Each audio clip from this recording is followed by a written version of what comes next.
മാനവരെ രക്ഷിച്ചിടുവാനായി വാനത്തിൽ നീഹത്തിൽ വന്നു താൻ ജീവനേകിയോരേശു ഭൂവിൽ തിരികെ വരും. വേഗമേശു രക്ഷകനാഗമിച്ചിടും മേഘമദാവാഹനേ. വേഗമേശു രക്ഷകനാഗമിച്ചിടും മേഘമദാവാഹനേ. ദൈവത്തിൻ്റെ പരിശുദ്ധ നാമം വാഴ്ത്തപ്പെടുമാറാകട്ടെ. നിങ്ങൾക്കേവർക്കും Saint Thomas CSI church of greater ഹ്യൂസ്റ്റൻ്റെ എല്ലാ ആശംസകളും, പ്രത്യേകം ഈ ക്രിസ്മസ് സീസണിൽ ക്രിസ്മസ് ആശംസകളും അറിയിച്ചു കൊള്ളട്ടെ. ഒരാഗമന കാലത്തിലേക്ക് വീണ്ടും നാം പ്രവേശിച്ചിരിക്കുകയാണ്. ആഗമനം നമ്മെ സംബന്ധിച്ചിടത്തോളം വളരെ പ്രധാനപ്പെട്ട നാളുകളാണ്. മശിഹയുടെ വരവിനെ പ്രതീക്ഷിച്ചിരിക്കുന്ന ഒരു സമൂഹം മശിഹയുടെ ഒന്നാമത്തെ വരവ് ആഘോഷിക്കുന്നതോടൊപ്പം രണ്ടാമത്തെ വരവിനായി സഭ പ്രാർത്ഥനയോടെ കാത്തിരിക്കുന്ന ദിവസങ്ങളാകുന്നുവല്ലോ ആഗമനം. അതുകൊണ്ട് തന്നെ ഈ നാളുകൾ ദൈവവചന പഠനത്തിനും വിചിന്തനത്തിനും ദൈവത്തിൻ്റെ സന്നിധിയിൽ നമ്മെ തന്നെ സമർപ്പിക്കുന്നതിനുമുള്ള നാളുകളാണ് എന്നുള്ളത് ആമുഖമായി ഞാൻ പറയുവാൻ ആഗ്രഹിക്കുന്നു. ക്രിസ്മസ് നൽകുന്ന വലിയ സന്ദേശം ലോകത്ത് മാനവജാതിയെ വീണ്ടെടുക്കുവാൻ ദൈവം മനുഷ്യനായി അവതരിച്ചു എന്ന വലിയ സത്യമാണ്. പാപത്തിൻ്റെ വലിയ കെടുതിയിൽ നിന്ന് മനുഷ്യരെ രക്ഷിപ്പാൻ, അടിമത്തത്തിൽ നിന്ന് മനുഷ്യരെ രക്ഷിപ്പാൻ ദൈവം തൻ്റെ പുത്രനെ ലോകത്തിലേക്ക് അയച്ചു.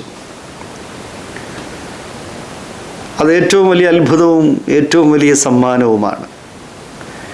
ക്രിസ്മസ് കാലത്തിൻ്റെ വലിയ പ്രത്യേകത നാം സമ്മാനങ്ങൾ കൈമാറുന്നു എന്നുള്ളതാകുന്നുവല്ലോ. ദൈവം ലോകത്തിന് നൽകിയ സമ്മാനമാണ് തൻ്റെ ഏകപുത്രനായ കർത്താവായ യേശു ക്രിസ്തു. അതുകൊണ്ട് ഈ ക്രിസ്മസ് കാലയളവിൽ യേശു ക്രിസ്തുവിൻ്റെ ജനനം നാം കൊണ്ടാടുമ്പോൾ തന്നെ നാം ഓർക്കേണ്ടത് അവൻ്റെ ജനനം നമ്മെ പാപത്തിൽ നിന്നും വീണ്ടെടുക്കുന്നതിന് വേണ്ടിയുള്ളതായിരുന്നു എന്നുള്ള വലിയ സത്യവും നാം മനസ്സിലാക്കണം. ക്രിസ്മസിൻ്റെ ആഘോഷങ്ങളിൽ, പ്രത്യേകിച്ച് ഈ ആഗമന നാളുകളിൽ നാം പഠിക്കുന്നതും ചിന്തിക്കുന്നതും മശിഹായെക്കുറിച്ചുള്ള ബൈബിളിലെ വാഗ്ദാനങ്ങളാണ്.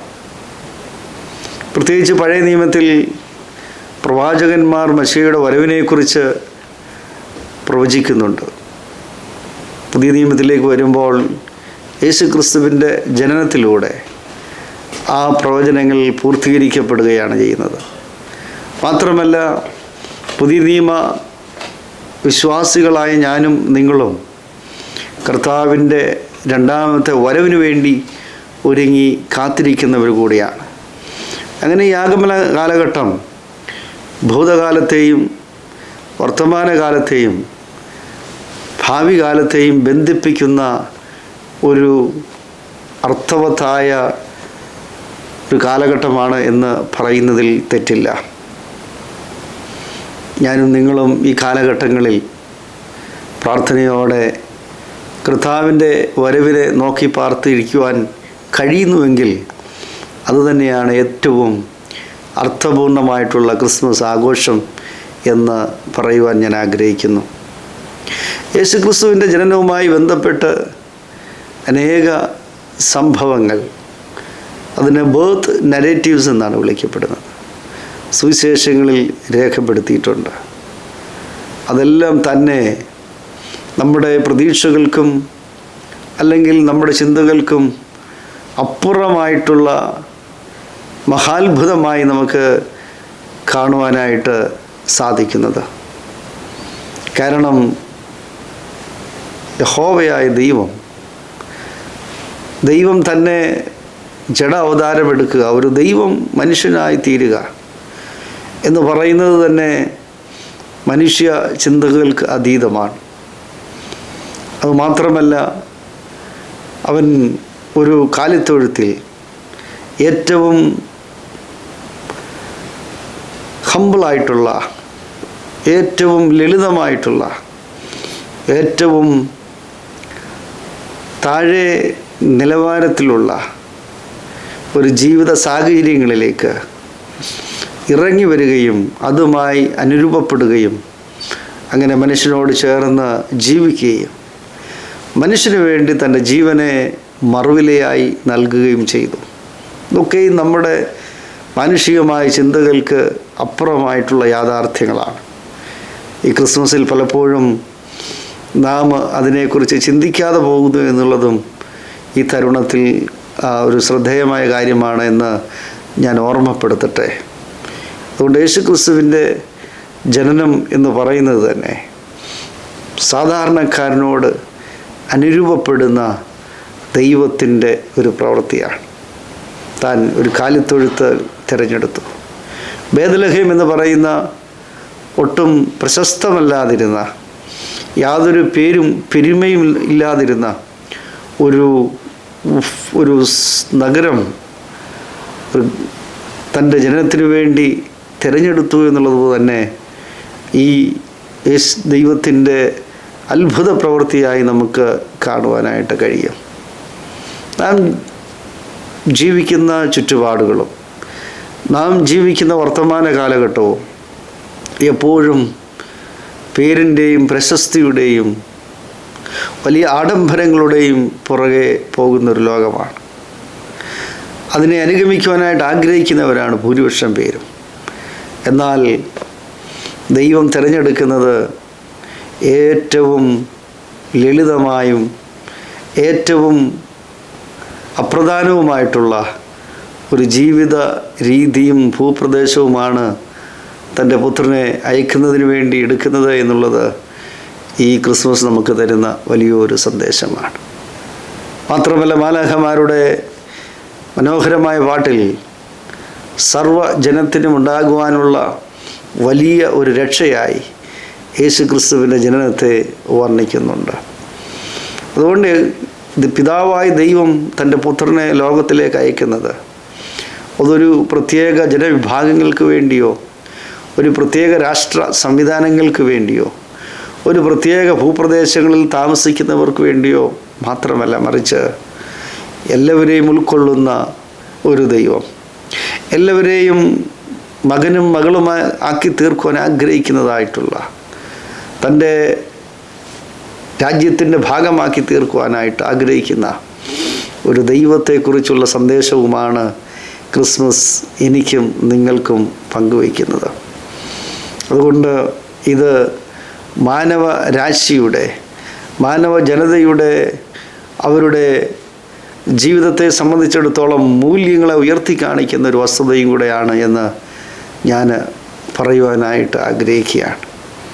പണവും പ്രതാപത്തിനും അധികാരങ്ങൾക്കുമപ്പുറം ഈ ലോകത്തിൽ ജീവിക്കുന്ന സാധാരണക്കാരനും, ഈ ലോകത്ത് ജീവിക്കുന്ന ഒന്നുമില്ലാത്തവനും, ഈ ലോകത്ത് പാർശ്വവൽക്കരിക്കപ്പെട്ടവരും അവരുടെയും ജീവിതത്തിൻ്റെ ഭാഗമായി ദൈവം മാറുന്നു എന്നുള്ളത് ഈ ക്രിസ്മസ് സന്ദേശത്തിൻ്റെ അല്ലെങ്കിൽ ക്രിസ്മസ് സംഭവത്തിൻ്റെ, ക്രൈസ്റ്റ് ഇവൻറ്റിൻ്റെ ഏറ്റവും പ്രധാനപ്പെട്ട സന്ദേശങ്ങളിലൊന്നാണ് എന്ന് നാം മറന്നു പോകരുത്. നമ്മുടെ ആഘോഷങ്ങൾ പലതും വലിയ പ്രകടനങ്ങളായി അവസാനിക്കുമ്പോൾ ഈ ആഘോഷങ്ങളുടെ ഉള്ളിൽ നിറഞ്ഞു നിൽക്കുന്ന സത്യമെന്ന് പറയുന്നത് ഒരു ശിശുവായി കാലിത്തൊഴുത്തിലെ ലാളിത്യത്തിലേക്ക് ഇറങ്ങി വന്ന തേജോമയനായ ദൈവമാണെന്ന് മറന്നു പോകരുത്. അതുകൊണ്ട് നമ്മുടെ ആരാധനകളും നമ്മുടെ ആഘോഷങ്ങളും നമ്മുടെ ക്രിസ്മസ് പ്രോഗ്രാമുകളും പരിപാടികളെല്ലാം തന്നെ ഈ സത്യം തിരിച്ചറിയുന്നിടത്താണ് എല്ലാ ആഘോഷങ്ങളും അർത്ഥപൂർണമായി തീരുന്നത്. അതിനൊരു പക്ഷേ ഒരു വീണ്ടും വിചാരം ഈ ആഘോഷങ്ങളിലൂടെ നാം നടത്തുന്നുവെങ്കിൽ ഈ യേശു കുഞ്ഞിന് നമുക്ക് നൽകുവാനുള്ള വലിയ സമ്മാനവും അതുതന്നെയാണ് എന്ന് സ്നേഹത്തോട് ഞാൻ ഓർപ്പിക്കട്ടെ. ഒരു പെൺകുട്ടിക്ക്, നസ്രയത്തിലെ പെൺകുട്ടിക്ക് ഗബ്രിയേൽ ദൂതൻ വെളിപ്പെടുകയാണ്.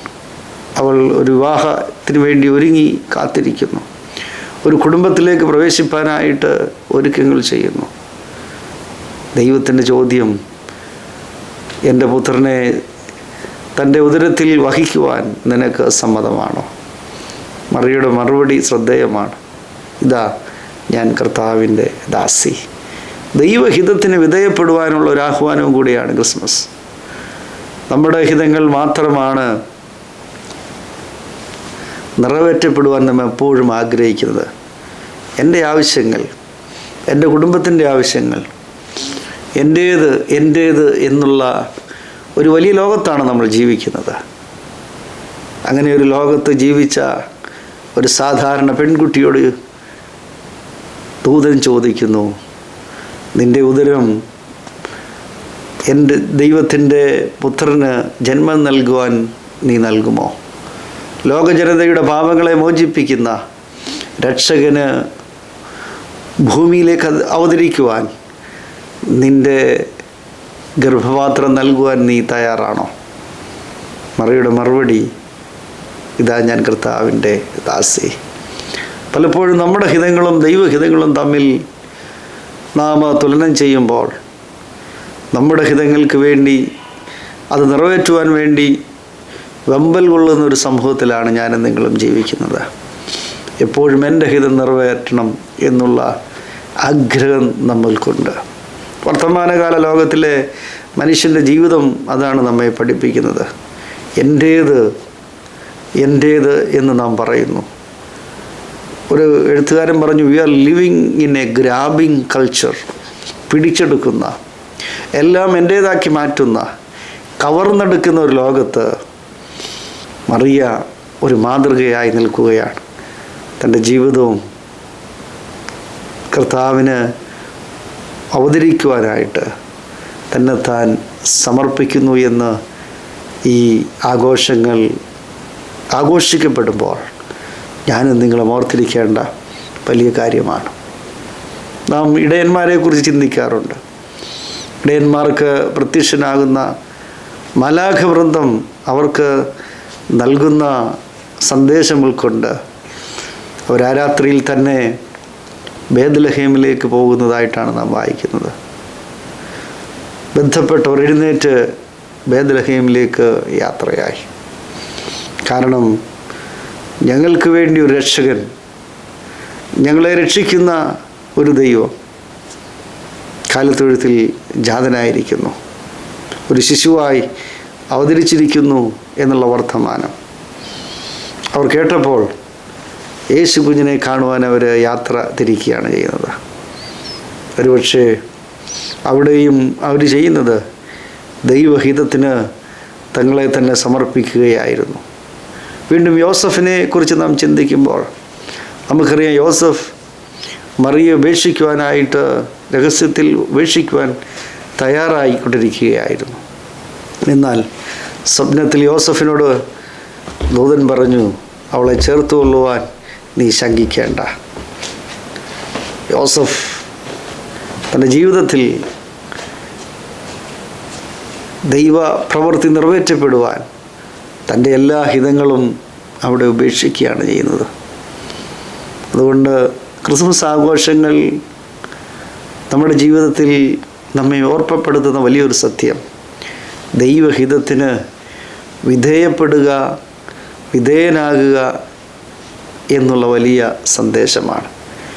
അങ്ങനെ ദൈവഹിതത്തിന് നാം വിധേയപ്പെടുമ്പോൾ ദൈവത്തിൻ്റെ വഴിയിലൂടെ പിന്നീടുള്ള ജീവിതയാത്രയിൽ നാം മുമ്പോട്ട് പോകേണ്ടതായിട്ടുണ്ട്. അത് നിസ്സാരമല്ല. അത് പ്രയാസങ്ങളും ദുഃഖങ്ങളും അത് വലിയ ദുരിതങ്ങളും ഒരുപക്ഷെ നിറഞ്ഞതായിരിക്കാം. എങ്കിലും ആ യാത്ര ഏറ്റെടുക്കുക എന്നുള്ളത് വലിയൊരു വെല്ലുവിളിയാണ് എന്ന് ഞാൻ സ്നേഹത്തോടെ പറയട്ടെ. അതുകൊണ്ട് ഈ 2024 ക്രിസ്മസ് ആഘോഷങ്ങൾ നാം ആഘോഷിക്കുമ്പോൾ തീർച്ചയായിട്ടും ദൈവഹിതത്തിന് വിധേയപ്പെടുന്നവരായി മാറുവാൻ എനിക്കും നിങ്ങൾക്കും കഴിയട്ടെ എന്ന് ഞാൻ ആശംസിക്കുന്നു. ഈ ഹ്യൂസ്റ്റൺ വോയിസിൻ്റെ എല്ലാ പ്രിയപ്പെട്ടവർക്കും ക്രിസ്മസ് ആശംസകൾ അറിയിക്കുന്നു. ഇതേപോലെ ഒരു അവസരം അവർ നൽകിയതിനുള്ള നന്ദിയും സ്നേഹവും അതിൻ്റെ പ്രവർത്തകരോട് അറിയിക്കുന്നു. ദൈവം നമ്മെ ഏവരെയും അനുഗ്രഹിക്കുമാറാകട്ടെ.